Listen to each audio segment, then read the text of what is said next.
Live from Tirana. Live from Tirana. Ju përshëndesim të gjithëve kudo jeni duke na dëgjuar dhe ju urojmë një ditë të bukur, një të enjte super të bukur nëpërmjet valve të Top Albania Radio. Live from Tirana nis transmetimin edhe për sot, si çdo ditë tjetër nga ora 10:00 deri në orën 12:00 për gati 120 minuta transmetim maraton me gjithçka ndodh nga vendi, rajoni, bota, por kryesisht gjithçka ndodh në metropolin ton. Pra pikërisht Live from Tirana.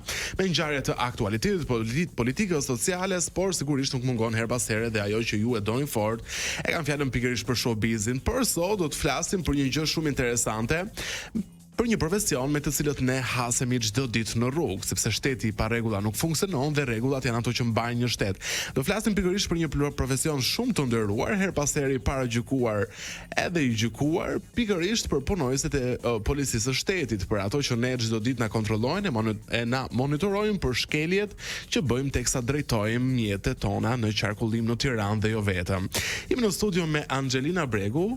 Mirë se vjen në program, oficere policie, inspektore trafikut urban, ose siç ne themi në përditshmëri police. Anxhi, mirë se vjen në Live from Tirana. Ronaldo, faleminderit, ishte kënaqësi të pranoja ftesën tuaj dhe për të qenë prezente, për të folur për profesionin që kam dhe për punën që unë bëj. Kënaqësia e gjitha e jona. Faleminderit që punoni dhe jeni çdo ditë në krye të detyrës. Përpara se të flasim për ato që publiku patjetër ka interes për problematikat që ju hasni çdo ditë, kush janë masat administrative të cilat ju merrni më shpesh ndaj individëve që drejtojnë mjetet në Tiranë dhe jo vetëm, por përpara se të kalojmë të këto flasim pak në aspektin njerëzor. Dikur kishte shumë pak police të seksit femër në radhët e policisë shqiptare. Sot është një profesion që ka interes edhe nga të dyja gjinit, pavarësisht që në minorancë jeni. Gjithsesi, më thuaj pak pse vendose të futesh në radhët e policisë së shtetit dhe sa vite u bën në këtë punë? Që në vegjëli e kam pasur pasion dhe ëndër për të mbajtur uniform veshur në jetë të ardhme dhe padyshim mezi e kam prit të më jepshë e drejta për të konkuruar, pasi unë kam mbush dhe moshën 18 vjeç normalisht. Dhe kështu veprova, kështu bëra, pasi më dha e drejta për të aplikuar, kam konkuruar, nuk ka qenë fort e lehtë, pasi kam kaluar disa faza konkurimi, ku dhe unë jam përzgjedhur për të vazhduar studimet në Akademinë e Rendit. Më pëlqen sepse është një imazh, është një uniform që mban veshur sakrificë, lodhje, obligim dhe plot sfida. Është një profesion plot sfida. Fillimisht shihet në një këndvështrim ndryshe si një profesion mashkullor. Por jo, siç dhe ju e pohuat që ka plot punonjëse femra dhe plot vajza që e kërkojnë si profesion, e pëlqejnë si profesion, dhe pse jo, dhe një femër di ta bëj shumë mirë këtë punë dhe është një profesion si gjithë profesionet e tjera, nuk ka asnjë lloj dallimi apo paragjykimi, siç dhe ju e cituat në përditshmëri. Sa vite u bën në këtë punë? Unë kam rreth një dekadë që jam pjesë e familjes së madhe së policisë së shtetit dhe këtë e them me plot krenari dhe jam shumë krenare për uniformën që mbaj, shumë krenare për të shërbyer vendin tim. Para 10 vitesh opinioni ka qenë ndryshe. Kur ti kërkoje të futesh në radhët e policisë së shtetit, ç'të thonin familjarët, shoqëria së kohë? Dhe këtu që rastin për t'i falenderuar, sepse familja ka qenë një shtys dhe një mbështetje shumë e madhe, për të qenë kjo që unë jam sot, duke më mbështetur, por kam qenë në dilemë faktikisht, sepse pasi kam fituar më dha e drejta për të konkuruar dhe për të fituar studimet në Akademinë e Rendit, njëkohësisht më ka dalë dhe shkolla për të studiuar në Degën Gjule Treshti, në Fakultetin e Tiranës. Dhe normalisht duhet marrësh drejtimin e jetës dhe duhet të zgjedhësh se ku do profilizohesh. Më është dashur një kalvar shumë i gjatë dhe një sakrificë shumë e madhe për të përfunduar të dyja shkollat. Dhe sot tashmë jam dhe një mësuese, por dhe një punonjëse policie. Okej, i bën të dyja, do të paralelisht. Të dyja. Mirë, më bëhet qefi. Si ndikon kjo kur ti prezantohesh, kur njihesh me njerëz të rinj në jetën tënde, qoftë në aspektin personal apo ku ta di unë që mësojnë që ti je punonjëse policisë së shtetit? Si shihet kjo profesion? Shiko, unë e pova dhe thash është një punë si çdo punë tjetër dhe si çdo profesion tjetër. E thash dhe e them sërish, është një profesion që shikohet, domethënë, edhe aq më tepër në terren, sepse puna jo normalisht nuk është është vetëm në një zyrë, normalisht ka terrenin, ka dinamika nga më të ndryshmet.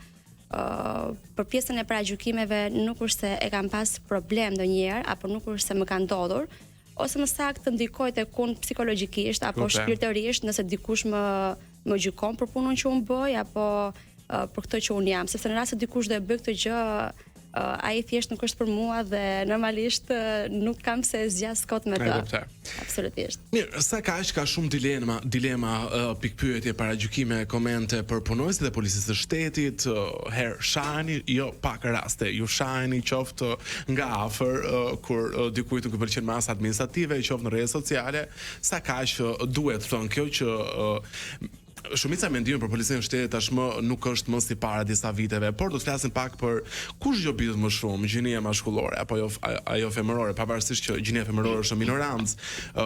Kush janë problematikat më të shpeshta që ju hasin në përditshmëri, përdorimi i alkoolit, i celularit, ku ta di unë, e raste të tilla që ju mund ta zbuloni, por të gjitha këto menjëherë pas bllokut publicitar. 10 prill, hejnte, 10:23 është ora eksakte në këtë moment, ne vazhdojmë të jemi në studio me Anxhelina Bregun, oficere e policisë së shtetit, dhe kalojmë tashmë tek këto problematika që ju hasin çdo ditë. Anxhe, kush është problematika më e madhe që ju hasin çdo ditë me shkelësit e drejtuesve të mjeteve? Nuk është se ka ndonjë problematikë specifike, pasi ne këtë shikojmë si pjesë të punës tonë të përditshmërisë, ku jemi mësuar tashmë me terrenin, jemi mësuar me çdo qytetar të këtij vendi, me çdo drejtues mjeti, duhet të them dhe duhet të theksoj, jo për të bërë reklam, por çdo drejtues mjeti është ndërgjegjësuar, ka dhe një komunikim tepër korrekt me punonjësin e policisë. Kemi dhe raste specifike, nuk po them, por normalisht çelësi i suksesit është komunikimi me etik dhe brenda konizës ligjore që ne e kemi të përcaktuar në ligjin e policisë së shtetit. Normalisht synimi jo nuk është gjoba, nuk është masa administrative. Nuk kemi asnjë urdhër për të vendosur një numër të caktuar masas apo për të vënë sa teorik, kështu që absolutisht jo, nuk kemi asnjë lloj urdhri të tillë.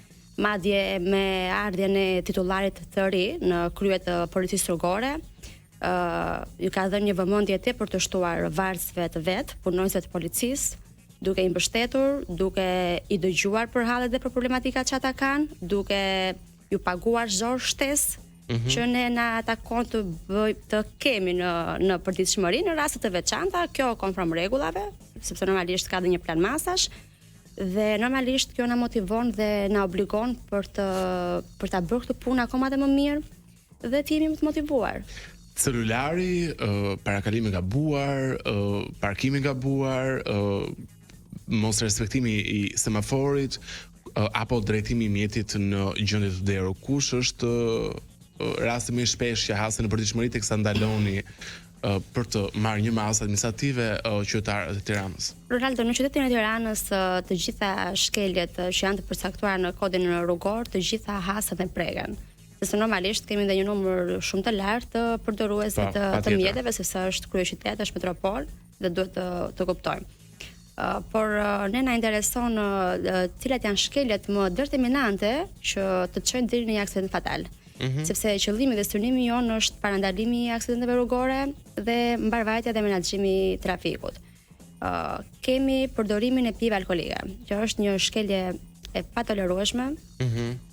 Me ndryshimet dhe me azhurnimet e reja në kodin rrugor, alkooli duhet të jetë 0-0. Kjo ndodhet zakonisht natën. Kjo nuk ka një dallim. Kemi raste të konstatuara edhe në mesditë dhe në mëngjes herët, dhe kjo është e çuditshme në fakt. Në mëngjes herët janë këto natës vonë. Por dhe në mesnatë, dhe normalisht në mesnatë, ju e thatë dhe shumë mirë, ne organizojmë pika kontrolli, duke ndërtuar dhe një plan masash, ku çdo drejtues mjeti i nënshtrohet testit të alkoolit dhe ka pasur plot raste të konstatuara, ku janë dëshkuar normalisht, por dhe sepse ka një limit ku pija alkoolike, pastaj më pas konsiderohet si vepër penale dhe ai drejtuesi mjeti procedohet. Ka qytetarë që dyshojnë mbi vërtetësinë apo cilësinë e dragerit, atë testet e alkoolit për kolaudimin e tij, për kontrollin e tij, sa i saktë është ai. Kjo është drejta e tyre të gjykojnë, të mendojnë dhe absolutisht kanë shumë të drejtë për këtë pjesë, por ajo çka ne na intereson është jemi sa më të saktë në fakte dhe në prova dhe absolutisht ajo është një pajisje e kualituar. Nuk e vend diskutim fare të pjesë sepse ne nuk kemi interes për të nxjerrë një drejtues mjeti në gjendje të dheur, kur ne nuk e dëshirojmë këtë gjë dhe kur ne apelojmë, këshillojmë, dërgjegjësojmë që jo alkool në drejtim të mjetit. Kështu që këtë dyshim nëse e kanë apo e mendojnë, të jenë të qetë sepse nuk ndodh. Shihni, konstatoni dikë një përdorues mjeti që po përdor celularin, ju e ndaloni dhe pa pritur e hedh ato sikur nuk e kishte. Kush është justifikimi numër 1 që përdori, çfarë për të shpëtuar asaj gjobës normalisht? Jo po shefe unë sa e pash një location, jo po unë sa e mora, jo po kanë fëmijët e kopshtit e çerdhja. Dhe normalisht, shikoj. Po si është, si e gjeni ju të mesmen e artë të kësaj gjëje në një kohë që gati është e pamundur të shmangër celularin? Shikoj, unë kam thënë dhe tjera, në rast të një drejtues apo drejtuese mjeti ka një komunikim të mirë me punonjësin e policisë, absolutisht që dhe ne përdorim masën e këshillimit.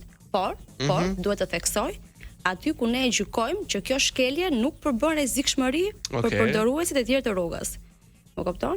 Sepse ai mund të përdori aparatin celular sepse vërtet mund të ketë një nevojë familjare dhe një hall familjar dhe ne kemi pasur, unë konkretisht kam pas një rast ku një drejtuese mjeti ishte duke përdorur aparatin celular, duke pas tek dora e djathtë, e mbaj mend shumë mirë. Kishte fëmijën për të çuar në spital, absolutisht unë e kam raportuar si rast dhe e kam shoqëruar deri tek spitali për ta çuar fëmijën. Pra duhet dhe ne jemi njerëzor Ronaldo sepse shihemi në këndvështrime të ndryshme që apo policia apo masa e këshillimit funksionon tek kjo. Nuk është e thënë që nëse konstatojnë dikë në celular, patjetër Ronaldo, unë duhet thash dhe po ta apoj sërish, nuk është qëllimi jon të vendosim sa më shumë masa. Ne duam reduktimin dhe mos pasi shkelje të kësaj të përdorimit të aparatit celular, sepse duhet të kuptojmë që është një shkelje që të shpërshëndron nga drejtimi i mjetit. Të shpërshëndron dhe normalisht kjo pasoj bie tek ata si drejtues mjeti, por edhe tek ne normalisht. Por në historikën e saj, për plasjet e vogla, diku tek 7-8 makina vetëm duke përdorur celularin në Tiranë. Po, pastaj duhet të kuptojmë edhe këtë, se vlen për të theksuar që për sa i përket masës së ndëshkimit, masa për përdorimin e aparatit celular shoqërohet me zbritje pikësh tashmë. Po tashmë është dhe në rast se të gjitha pikët në led drejtimi zaurohen, këtij drejtuesi mjeti duhet që të rifillojë edhe një herë, të ritestohet për të marrë lejen e drejtimit nga e para. Unë jam pro masave të rrepta dhe jam, nuk e di, unë e thash pak më parë në Wake Up, nëse unë do të kisha fuqi mbi interregulatorët e policisë së shtetit, do të merrja masa ekstreme, qoftë për të shpërndar 30 karrotrec në Tiranë dhe të ngrija në sipër karrotrecit të gjitha makinat që parkojnë keq në Tiranë, që janë shumë, e të gjitha shkelit e tjera, sepse rregullat e forta mbajnë shteti. Ne dim plot raste të shqiptarëve tanë që ndodhen në Itali apo ku ta di unë, thjesht me telekamera, pas dite i shkon gjoba se e kanë drejtuar keq mjetin, 800 euro, 1000 euro dhe normalisht kur masa rritet apo ka nga ata që nuk pyesin për lek, fillojnë edhe mund të hiqet patenta, kështu që kjo është një lëvizje shumë e mirë. Kush janë më të sjellshëm, gjinia mashkullore apo gjinia femërore?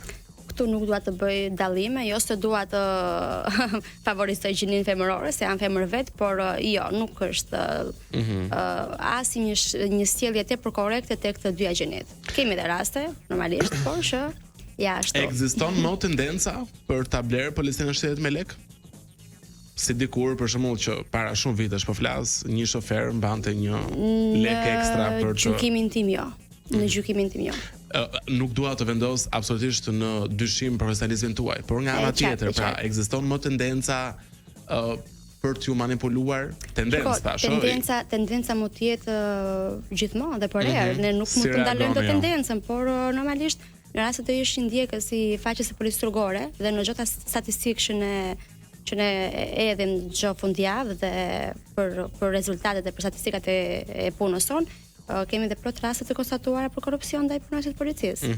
Që përbën shkelje ligjore. Dua të them që kjo nuk është një zgjedhje për të ne na intereson mos të kemi shkelje. Nuk është qëllimi jon ajo pjesa e rishfetit apo nuk pa kaluar në emra se sigurisht ju mbroni përkatësinë e çdo lloj qytetari shqiptar, po konstatonin personazhe publik teksa shkelje rregulla. Patjetër si jo. Si reagojnë ato?